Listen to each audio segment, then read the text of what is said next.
आवाज़ India TV में आपका स्वागत। मैं हूं अमन कामले। आज की जो अहम खबरें हैं उसका विश्लेषण हम करेंगे। आप सब जानते हैं कि आज सुबह-सुबह एक हादसा हुआ। औरंगाबाद में हादसा हुआ और ट्रेन की चपेट में लगभग 16 मज़दूर आ गए और उनकी मृत्यु हो गई। ये बहुत दर्दनाक हादसा था और हम सब देख रहे हैं कि पूरे समूचे भारतवर्ष में जो है अलग-अलग स्थानों से, देश के अलग-अलग प्रांतों से जो है मज़दूर पैदल ही चल पड़े हैं और लगभग लॉकडाउन को 2 माह अभी समाप्त हो सकते हैं। और ऐसे में जो है मज़दूरों पर क्या बीत रही है हम सब समझ सकते हैं। इसके बावजूद जो है काफ़ी जब दबाव हुआ, दबाव के बाद में जो है प्रधान सेवक मोदी जी ने ट्रेन चलाने का फैसला किया। लेकिन ट्रेन चलाने के बावजूद शायद उन्होंने उन्हें क्या लगता है हमें नहीं पता, लेकिन जिन मज़दूरों के पास पिछले 2 माह से काम नहीं है, जिनके पूरे पैसे समाप्त हो चुके हैं, ऐसे मज़दूरों से ट्रेन के टिकट के पैसे वसूल किए जा रहे हैं। और जब ये बात विपक्ष को समझ में आई, सोनिया गांधी ने इस पर जवाब दिया। उन्होंने कहा कि मज़दूरों के पैसे कांग्रेस पार्टी भरेंगी। उसके बावजूद भी जो है सरकार नहीं सुधरी। बेहद दर्दनाक खबर थी। इस खबर के बारे में एनडीटीवी इंडिया पे ये न्यूज़ आई है। इसमें जो है पीएम मोदी ने आज के जो रेल हादसा हुआ उस पे ट्वीट किया, जिसके बाद मशहूर बॉलीवुड के डायरेक्टर अनुराग कश्यप का भी ट्वीट आया है। अनुराग कश्यप ने कहा है कि वाह क्या प्रधानमंत्री है भाई। असिस्टेंस टू होम, लाशें उठाने के लिए।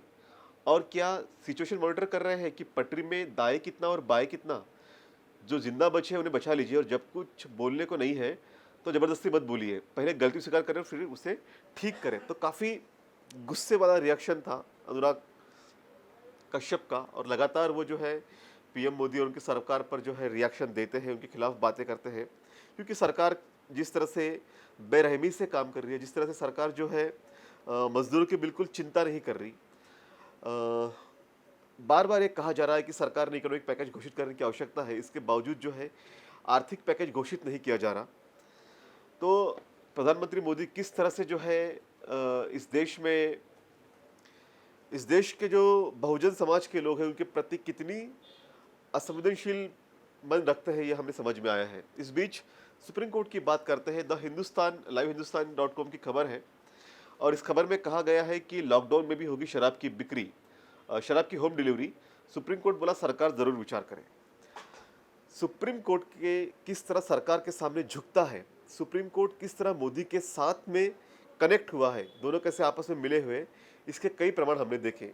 चाहे वो राम मंदिर का इशू हो, जम्मू कश्मीर का इशू हो, सीए एनआरसी के खिलाफ में जब आंदोलन चल रहा था उसका इशू हो, सुप्रीम कोर्ट ने किसी भी इशू पे जो है अपना जजमेंट नहीं दिया।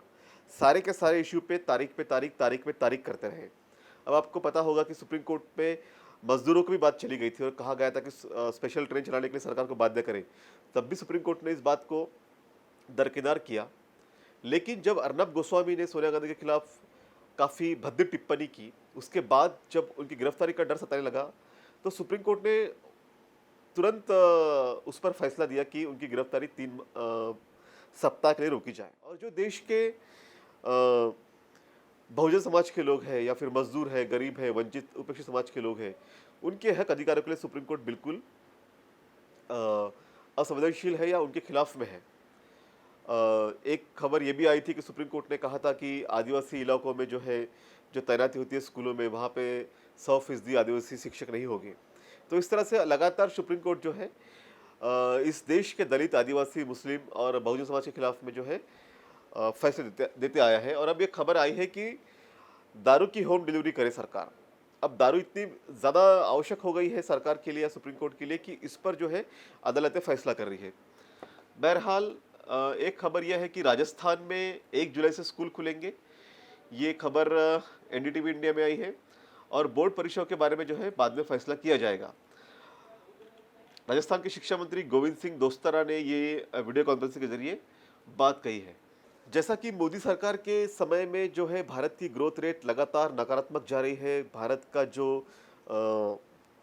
एक ग्रोथ का अनुमान था, जो एक ऊंचाई पे जा रहा था एक समय तक, 6 साल के पहले, मोदी के सत्ता आने के पहले, पिछले 6 सालों में नोटबंदी, जीएसटी जैसे तमाम फैसलों के कारण जो है भारत की ग्रोथ रेट काफ़ी कम होती जा रही है। और अब लॉकडाउन के चलते मूडीज ने अनुमान जताया है कि इस साल शून्य रह सकती है भारत की जीडीपी ग्रोथ रेट। ये लाइव हिंदुस्तान.com में ये खबर प्रकाशित हुई है और ये कहा गया है कि पहले से ही भारतीय अर्थव्यवस्था संकट में है और अब बहुत ही गहरे संकट में जा सकती है। तो इस तरह से जो है मोदी के नेतृत्व में भारत की जो इकोनॉमी है पूरी तरह से डाउन होती जा रही है। नवभारत टाइम्स में खबर छपी है, कोरोना वायरस संक्रमण का बड़ा स्रोत बनी आंखें सार्स से भी 100 गुना ज्यादा संक्रामक है। अब ये एक प्रयोगशाला में जांच हुई है। हांगकांग से आई हुई एक खबर है, नवभारत टाइम्स में प्रकाशित हुई है। इसमें कहा गया है, यूनिवर्सिटी ऑफ हांगकांग के शोधकर्ताओं ने कहा है कि कोविड-19 के वायरस का लेवल सार्स की तुलना में इंसान को आंखों से ज़्यादा तेजी से संक्रमित कर रहा है। और लॉन्सेट में एक छपी रिपोर्ट के मुताबिक डॉक्टर माइकल चान की टीम ने, जिसमें वो शामिल थे, ये टीम में जो शोधकर्ताओं की टीम है, उन्होंने कहा कि वायरस जो है, कोरोना वायरस, ये आँखों से भी है, आँखों से भी इंसान के शरीर में जा रहा है। अब तक कहा जा रहा था कि नाक से या आपके मुँह से जा सकता है, लेकिन अभी आँखों से भी ये वायरस जो है इंसान के शरीर में प्रवेश कर सकता है। ऐसा एक शोध जो है ये इन लोगों ने किया है। इस बीच एक खबर अमर उजाला में आई है कि सपा संरक्षक मुलायम सिंह यादव अस्पताल में भर्ती है और उनके साथ में डिम्पल, शिवपाल और अखिलेश भी मौजूद है। हम उम्मीद करते हैं कि जल्द से जल्द वो ठीक हो जाए। इस बीच लाइव हिंदुस्तान.com में खबर है कि महाराष्ट्र में जो है मई के अंत तक जारी रह सकता है लॉकडाउन। उद्धव ठाकरे ने दिए संकेत। जिस तरह से आप सब जानते हैं कि महाराष्ट्र में सबसे अधिक पैमाने पे लॉकडाउन के कारण जो है परेशानी हो रही है, लेकिन इसके बावजूद जो है सबसे अधिक पैमाने पे जो केसेस है वो महाराष्ट्र में है। लगभग 15 से 16 हज़ार के आसपास जो केसेस है महाराष्ट्र में है। तो महाराष्ट्र में जो है क्योंकि इंटरनेशनल एयरपोर्ट है मुंबई, और काफ़ी लोग सबसे पहले मुंबई में आते हैं, उसके बाद में अलग अलग क्षेत्र में जाते हैं, और लोकल और बेस्ट की बसेस भी ज़्यादा है। और मुंबई की जो पॉपुलेशन, इससे चलते कोरोना मुंबई के लगभग सभी इलाकों में पहुंच गया है। और उसे कंट्रोल करने के लिए अब महाराष्ट्र सरकार ने कहा है कि लगभग 31 मई तक जो है वो लॉकडाउन को बढ़ा सकते हैं। अब तक जो है 40 लाख के आसपास लोग कोरोना से संक्रमित है और 2.70 लाख मौतें हो चुकी है। संयुक्त राष्ट्र के महासचिव ने कहा कि महामारी ने हर जगह नफरत की सुनामी फैली है। संयुक्त राष्ट्र के महासचिव एंटोनियो गुटेरेस ने कहा है कि महामारी से फैले नफरत को दूर करने के लिए सभी देशों ने प्रयास करने चाहिए, क्योंकि कोरोना का जो संक्रमण हुआ है इससे लोग काफ़ी हताश है, निराश है, और वो लोग किसी दूसरे व्यक्ति को अपने आसपास प्रवेश करना नहीं देना चाहते। और इसके कारण ये हो रहा है कि लोग आपस में नफरत करने लगे हैं, और ये एक सबसे बड़ा इशू हो रहा है, क्योंकि जो अनटचेबिलिटी की बात हम लोग करते थे इसके पहले, सोशल डिस्टेंसिंग की बात की जा रही है, इसे फिजिकल डिस्टेंसिंग कहा जाना चाहिए, लेकिन इसके बावजूद जो है ये नहीं कहा जाता। और सभी दुनिया में जो है लोग आपस में जो है अब शक की निगाह से देखने लगे और नफरत की निगाह से देखने लगे। तो इस पर जो है हमने सोचना चाहिए। जो औरंगाबाद की घटना हुई है, 16 मजदूर जो ट्रेन से कटे और मर गए, उसके बावजूद मायावती का बयान आया है, वो काफ़ी दुखी है, हताश है, निराश है। और उन्होंने कहा है कि जिस तरह से केंद्र सरकार ने अमीरों को जो है बाहर देश से आए हैं उन्हें लाने के लिए विमान भेजे, लेकिन जो मजदूर हैं उनके लिए सरकार किसी तरह के इंतजाम नहीं कर रही है। और काफ़ी दबाव के बावजूद अब उन्होंने ट्रेन तो शुरू की, लेकिन किराया उनसे वसूला जा रहा है। तो मायावती ने पेशकश की है कि सरकारी जो मजदूर जो है, जो आना चाहते हैं अपने देश में, अपने शहर में, अपने गांव में, उनके लिए जो है बीएसपी व्यवस्था करेगी। मायावती का ट्वीट आया है कि बीएसपी का ये भी कहना है कि यदि सरकारें प्रवासी मजदूरों का किराया देने में आनाकानी करती है तो फिर बीएसपी अपने सामर्थ्यवान लोगों से मदद लेकर उनके भेजने की व्यवस्था करने में अपना थोड़ा योगदान जरूर करेगी। मायावती ने ट्वीट किया है और उनके ट्वीट के बाद में जो है काफ़ी लोगों ने इनके प्रति आभार जताया है। तो मायावती ने एक संवेदनशीलता का परिचय दिया है। सोनिया गांधी ने सबसे पहले संवेदनशीलता दिखाई थी। उन्होंने कहा था कि जो भी मजदूर से टिकट वसूला जा रहा है और उनके पास अगर पैसे नहीं है टिकट के लिए, तो कांग्रेस जो है उनके टिकट का पैसा जो है देगी। और उन्होंने कई शहरों से, जिलों से रिपोर्ट आई है कि कांग्रेस के कार्यकर्ताओं ने, कांग्रेस के नेताओं ने मजदूरों को टिकट निकाल के दी और उनको उनके घर में रवाना किया, उनके लिए राशन की सभी व्यवस्था की।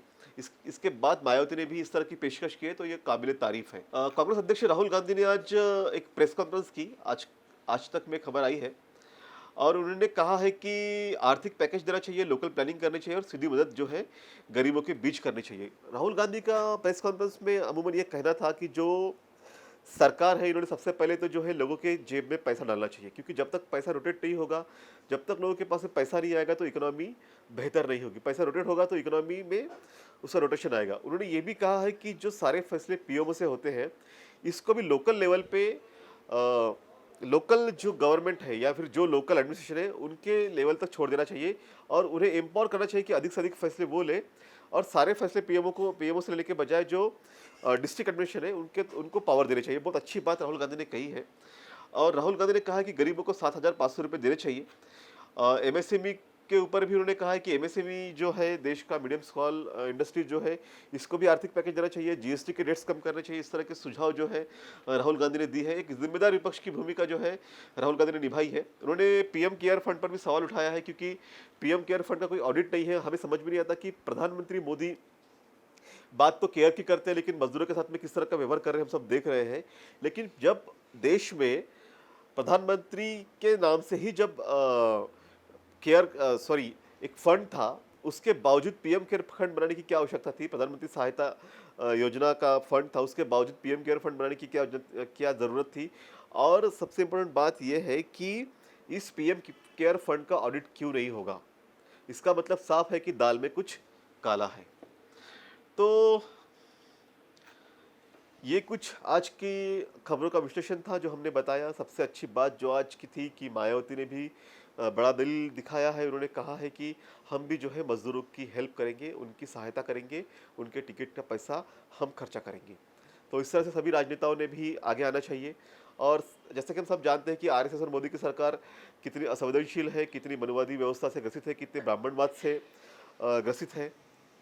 और ये सरकार नहीं चाहती कि इस देश से कोरोना खत्म हो। इस सरकार नहीं चाहती कि इस देश का मजदूर जो फंसा हुआ है उस पर कोई सोचा जाए। और लॉकडाउन ये पॉज बटन है। इससे पहले भी कई लोगों ने कहा है कि लॉकडाउन एक पॉज बटन है।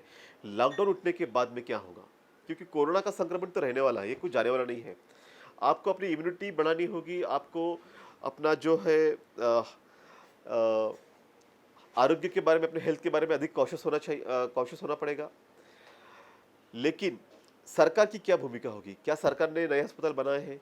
क्या सरकार ने पर्याप्त मात्रा में पीपी किट लाई है? क्या सरकार ने पर्याप्त मात्रा में टेस्ट किए हैं? क्योंकि भारत के 130 करोड़ लोगों का टेस्ट संभव नहीं है। लेकिन जो कोरोना से संक्रमित होते हैं या उनके संपर्क में जो लोग आते हैं उनका भी टेस्ट करने की सुविधा अभी नहीं है।